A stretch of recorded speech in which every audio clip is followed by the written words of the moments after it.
And we're back this time talking about Place 2 now, and I'm joined by Joshua Gammon. Yeah. First of all, Joshua, thanks for being here. Thanks for having me. Secondly, tell us a little bit about yourself. Absolutely. Well, my wife of 10 years, Elizabeth, and I have loved Fairhope for the last 8+ years. We have 3 children, all born at Thomas Hospital. Isaiah, who's 6, Ava Marie, who's 3, and Evelyn Grace, who is 4 months old. So very busy household for us. My wife's a veterinarian in Mobile, and I work at the Grand Hotel in Point Clear, Alabama as the director of rooms there.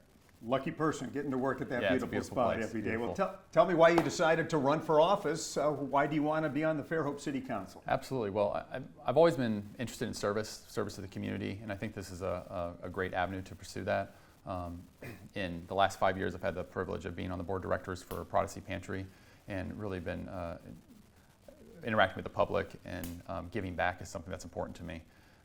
Even more than that, though, I see things that can, I think, be a little bit better in Fairhope, and I'm running to try to give a different perspective than what's on City Council, a fresh voice, a new face, and try to provide what I believe the values of the Fairhope be better represented on City Council. You think the council has done a decent job, a poor job? What's your overview of that body of work for the last 4 years? Yeah, no, I like to tell people Fairhope's not on fire, and that's a good thing, right? We just sort of need to tweak around the edges. We still have beautiful flowers, right? We're doing lots of infrastructure improvements. All those need to continue. My focus would be more on making sure that we have a proactive approach, right? The last 3 years we had water restrictions. We shouldn't have that going forward, but it's endemic of, we've known about these issues for a long time. Let's do what we can now to solve those problems. I'm really focused on, in my campaign, slowing the growth to a rate that's manageable so that our infrastructure can be improved, our quality of life stays high, not just for us, but for our kids and grandkids, so that way they want to stay in Fairhope, just like I was drawn here with me and my wife. I want to lower that grocery tax. We can afford to do it in Fairhope. We have a unique position because we have such great tourism industry, and those tourism dollars help us.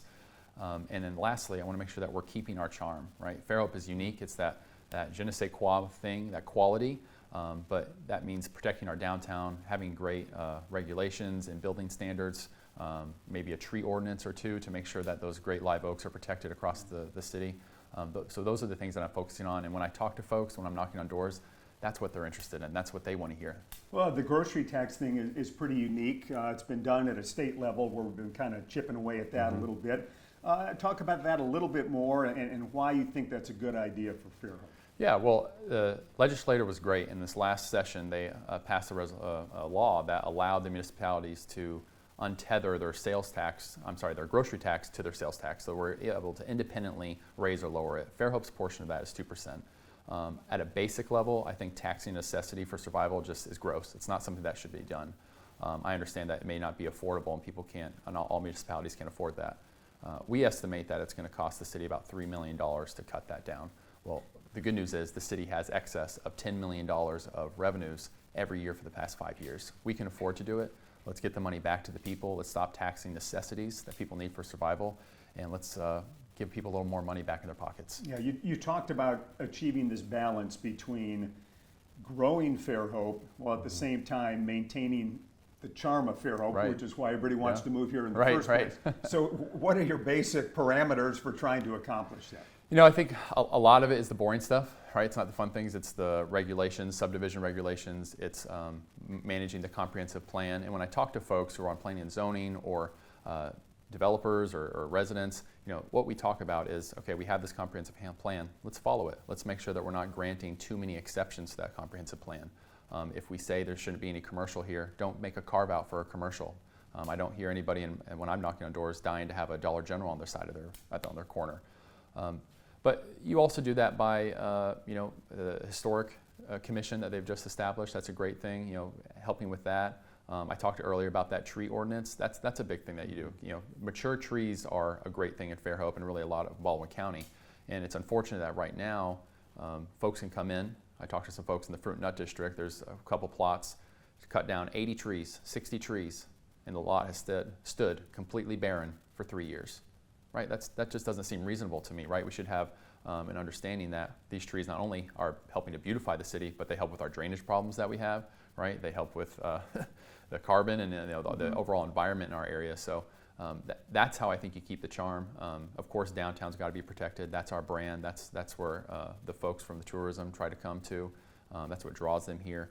And so you need to make sure that every sign is pristine, every trash can is painted, the flowers are always looking beautiful. It's those little things, those details, the things I have to focus on in my career that we just have to make sure that we're focusing on as a city. Last question, really quickly, downtown parking, what do we need to do there?